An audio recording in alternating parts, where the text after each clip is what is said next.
Assalamualaikum warahmatullahi wabarakatuh. Halo siswa hebat, selamat datang kembali di channel Cakap Informatika. Pada video sebelumnya, kamu telah memahami konsep ruang publik virtual.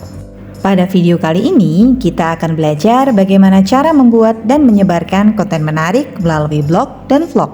Kalian akan belajar tentang berbagai platform, teknik pembuatan konten, dan pentingnya kualitas konten. Dalam sebuah ruang publik virtual, terkadang penggunanya dapat saling berbagi konten. Konten bukan hanya menjadi jantung dari strategi pemasaran digital, tetapi juga memainkan peran vital dalam membentuk persepsi, membangun hubungan, dan menarik perhatian audiens kita. Konten merupakan materi yang disampaikan atau disajikan dalam berbagai bentuk seperti teks, gambar, audio, video, grafik, dan interaksi multimedia lainnya.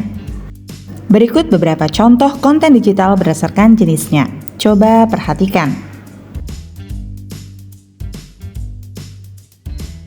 Konten dibuat dengan tujuan tertentu, seperti memberikan informasi, mendidik, menghibur, atau memengaruhi audiens. Dalam konteks media dan pemasaran digital, konten sering digunakan sebagai alat untuk berinteraksi dengan audiens, membangun merek atau brand, dan meningkatkan kesadaran atau keterlibatan. Konten yang baik biasanya relevan, berharga, dan bermanfaat bagi audiensnya serta memenuhi kebutuhan dan keinginan mereka. Selain dari yang disebutkan tadi, konten juga sering digunakan dalam konteks pendidikan dan pembelajaran, baik sebagai materi ajar, sumber informasi, atau sarana komunikasi antara pengajar dan peserta didik. Konten memiliki berbagai tujuan penting sehingga proses produksi serta diseminasi konten menjadi dua tahap krusial dalam memenuhi tujuan tersebut. Tahap pertama, produksi konten. Produksi konten melibatkan pembuatan, pengembangan, dan penyajian berbagai jenis konten untuk memenuhi kebutuhan dan tujuan tertentu. Dalam produksi konten, langkah-langkah seperti penelitian, perencanaan, pembuatan konten, dan pengeditan penting untuk menciptakan materi relevan yang berkualitas. Tahapan kedua adalah diseminasi konten. Diseminasi konten adalah proses menyebarkan konten kepada audiens yang dituju. Dalam diseminasi konten, strategi pemasaran konten, penggunaan platform media sosial, dan optimasi mesin pencari menjadi kunci untuk mencapai jangkauan dan dampak maksimal. Untuk lebih jelasnya, simaklah tahapan-tahapan dalam pembuatan konten pada infografik berikut ini. Langkah pertama yaitu penetapan tujuan dan target audiens. Memahami tujuan dari konten yang akan diproduksi. Apakah konten itu mengedukasi, menghibur, mempromosikan, atau menginformasikan. Identifikasi juga target audiensnya. Dengan memahami siapa yang akan melihat, mendengar, atau membaca konten tersebut dapat membantu dalam menyusun pesan yang sesuai dan relevan. Langkah kedua adalah melakukan penelitian dan perencanaan. Lakukan penelitian untuk mengumpulkan informasi yang diperlukan. Proses ini bisa mencakup pengumpulan data, analisis tren, riset kata kunci, atau wawancara dengan pakar. Buat rencana konten mencakup topik, struktur, gaya, dan format yang digunakan. Perencanaan juga mencakup penjadwalan dan alokasi sumber daya. Ketiga adalah pembuatan konten. Tahapan ini melibatkan proses penulisan, pengambilan gambar, rekaman audio, atau produksi video tergantung pada jenis konten yang dipilih. Tahapan ketiga adalah pembuatan konten. Tahap ini melibatkan proses penulisan, pengambilan gambar, rekaman audio, atau produksi video tergantung pada jenis konten yang dipilih. Pastikan konten dibuat dengan memperhatikan kualitas konsistensi merek dan keakuratan informasi. Tahapan keempat adalah pengeditan dan pengoptimalan.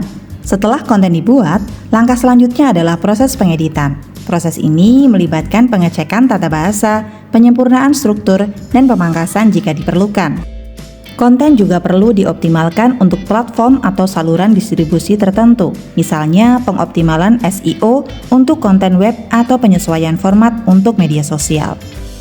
Tahapan kelima adalah publikasi dan distribusi. Publikasi merupakan tahap diseminasi.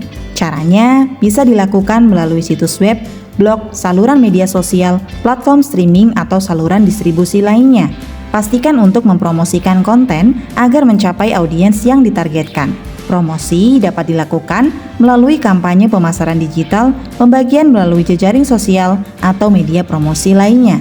Terakhir adalah tahap pemantauan dan evaluasi. Penting untuk memantau kinerja konten yang telah dipublikasikan. Gunakan alat analitik untuk melacak metrik seperti jumlah pengunjung, tingkat keterlibatan, atau konversi. Evaluasi hasilnya dan identifikasi area yang perlu diperbaiki atau ditingkatkan untuk produksi konten selanjutnya. Setelah kita memahami dasar-dasar konten digital, sekarang kita akan membahas lebih dalam tentang dua jenis konten yang sangat populer, yaitu blog dan vlog. Keduanya memiliki karakteristik dan tujuan yang berbeda, namun sama-sama efektif untuk menyampaikan pesan. Blog dan vlog adalah dua bentuk media digital yang populer. Blog lebih fokus pada tulisan, sedangkan vlog lebih menekankan pada video. Keduanya bisa menjadi sarana untuk berbagi informasi, ide, atau kreativitas.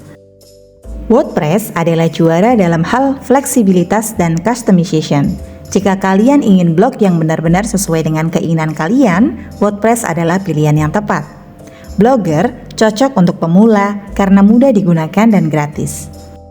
Sedangkan Google Sites adalah aplikasi gratis dari Google yang memungkinkan pengguna membuat situs web atau blog dengan mudah menggunakan antarmuka drag and drop.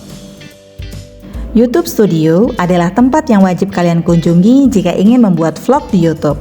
Di sini kalian bisa mengedit video, melihat statistik, dan berinteraksi dengan penonton. Kalian juga bisa memanfaatkan aplikasi seperti CapCut sebagai software editing video yang bisa digunakan untuk mengedit vlog dengan berbagai fitur kreatif dan mudah digunakan. Aplikasi Canva juga sangat berguna untuk membuat desain-desain grafis penunjang yang menarik untuk vlog kalian, seperti thumbnail dan intro. Apakah sekarang kalian sudah siap menjadi vlogger cilik? Kalian akan memiliki kesempatan untuk mengeksplorasi kreativitas dan berbagi cerita melalui vlog. Pilihlah tema yang kalian sukai dan buatlah vlog yang seru dan informatif. Jangan lupa untuk menunjukkan hasil karya versi terbaik kalian. Selamat mencoba. Sekian materi hari ini. Sampai jumpa lagi pada video selanjutnya. Wassalamualaikum warahmatullahi wabarakatuh.